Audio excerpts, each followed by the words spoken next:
Alors, trouver l'équilibre dans sa vie, dans tous les aspects de sa vie. Il y a une troisième considération qui, en quelque sorte, n'est pas dans l'ordre du temps, un temps où tout va vite. Et du coup, cette vitesse du temps crée l'illusion que nous n'avons pas le temps.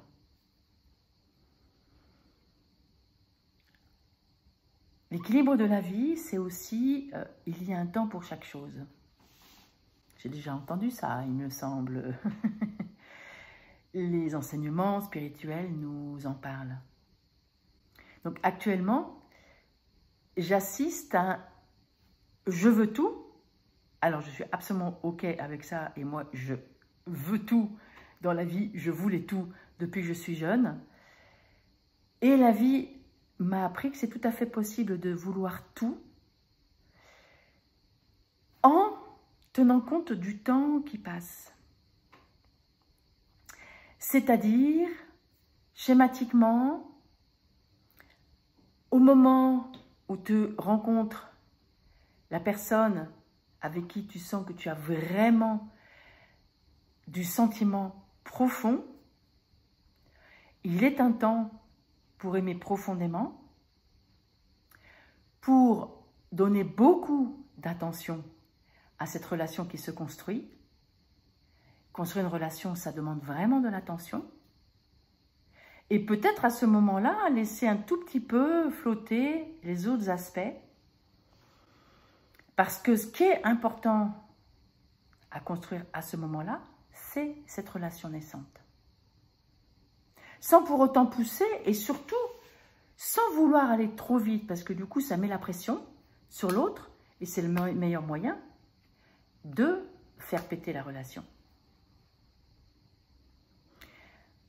Un autre exemple, moi je peux vraiment en parler, j'ai 4 enfants, l'homme qui partage ma vie depuis 36 ans, mon mari, voyageait énormément au moment où mes enfants étaient très très jeunes, j'ai vécu longtemps à l'étranger, et c'était clairement un temps pour moi d'être présente à mes enfants, pour aussi proposer de la présence à mon homme quand il rentrait à la maison.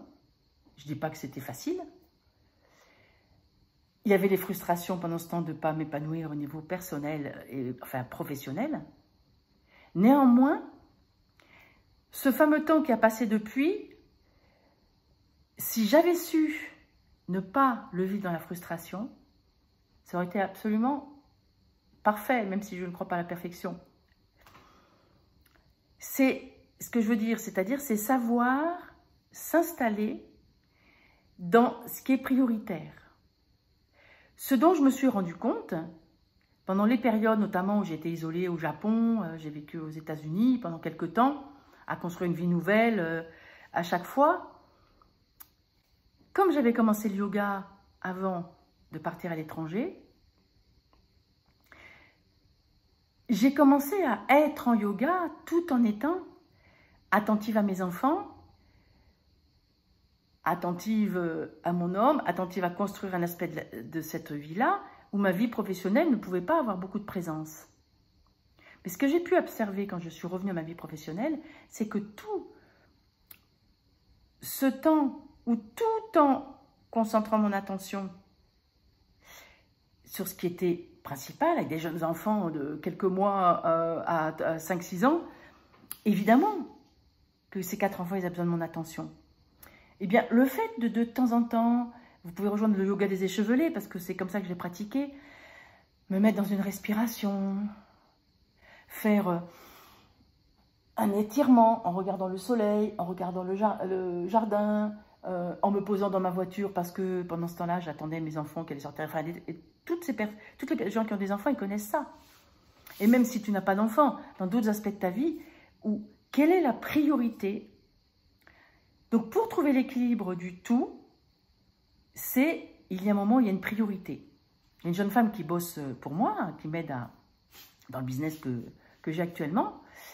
Et ça lui arrivait de ne pas être disponible le jour où elle est censée travailler pour moi parce que son enfant est malade. La priorité, évidemment, c'est de s'occuper de son enfant à ce moment-là. Pour moi, c'est facile, j'ai eu des enfants, donc je m'adapte et je trouve ça normal. Sa priorité, c'est si son enfant va pas bien, elle va focuser sur son enfant. Son enfant, elle s'organise avec son homme aussi. C'est une priorité, c'est un aspect où il y a une priorité. Actuellement, je vais avoir 60 ans cette année. Depuis 4-5 ans, j'ai opéré un retournement énorme dans ma vie professionnelle. Je focus dessus parce que mes enfants, ils sont autonomes, que c'est OK avec mon homme qui finalement apprécie que maintenant je m'épanouisse professionnellement. C'est aussi un relais éventuellement pour lui. Moi, je me régale. Ce que je partage, c'est vraiment ma mission actuellement. Donc, actuellement, je peux donner le focus sur ça. Sans avoir la culpabilité de ne pas m'occuper de mes enfants, sans avoir la culpabilité de tout le reste. Sans que ça soit négligé non plus.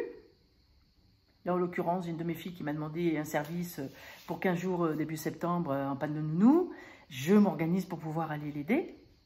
Et je m'organise pour pouvoir aller l'aider sans négliger les entretiens que j'aurai, sans négliger mon travail. Voilà. Je parle de moi parce qu'en fait, je parle de toi.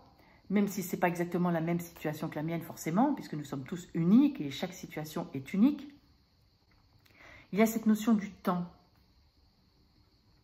Avec les réseaux sociaux, le temps file encore plus vite. Donc, c'est savoir, j'en ai parlé dans une vidéo précédente, savoir être suffisamment fainéante, par exemple, pour lâcher aussi son téléphone portable au moment où le soir on est avec les enfants. C'est savoir être dans son travail au moment où c'est le moment d'être dans son travail. Même une personne qui a tous les aspects en même temps dans sa vie, comme c'est la plupart du temps le cas actuellement, eh bien, c'est concentrer l'attention dans sa journée sur ce qui est très important. Le matin, ça va être avec sa famille, avec les siens, par exemple, pour quelqu'un qui a une famille. Et puis, basculer au boulot et y être pleine présence au boulot. Et retour du boulot, sas, savoir faire le sas, dans sa voiture, dans le bus, en rentrant, pour basculer. Donc, je retrouve ma famille. Je lâche, par exemple, mon téléphone portable. Je lâche tous les trucs, les screens qui ne sont pas vraiment utiles, qui n'ont pas besoin d'être. Et donc, cette histoire du temps, je répartis vraiment dans ma journée. Et je pose de temps en temps mon cul. 1 minute par-ci, par-là, dans la journée. Voilà. Alors, tes commentaires. Est-ce que c'est possible pour toi d'accepter le temps, de ne pas vivre dans la frustration, les moments qui sont incompressibles? Il n'y a de toute façon pas une vraie possibilité pour l'harmonie de faire autrement et de le vivre avec la patience. Allez, ciao, merci pour tes commentaires, ils m'intéressent, ils me font avancer dans ce que je partage et à bientôt.